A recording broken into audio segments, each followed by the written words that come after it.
Rangelands are ecosystems throughout the world that are not cultivated farmlands, dense forests, barren desert, or covered by solid rock, concrete, water, or glaciers.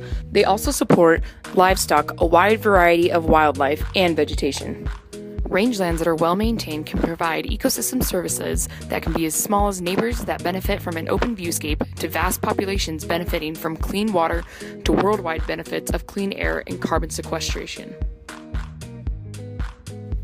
Just like any ecosystem, rangelands are influenced by a multitude of factors, including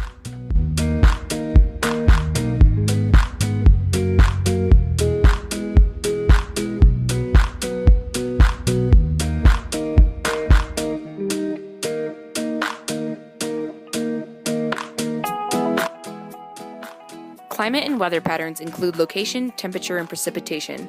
These patterns can change over time and influence humans, wildlife, and ecosystems that are necessary for sustaining life of all kinds.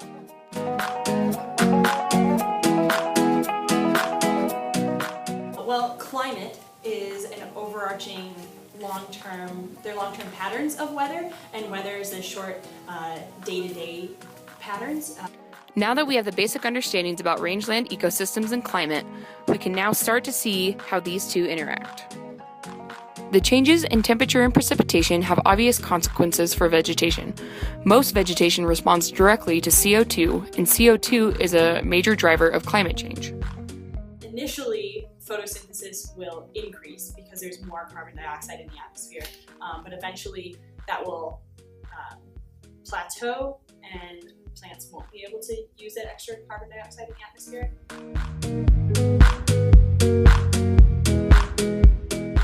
I anticipate that this fire season might be more intense, might be longer, because we have less of a snowpack. And when fire goes through, it burns all the native plants, and the first thing to come in is cheatgrass, which is an invasive.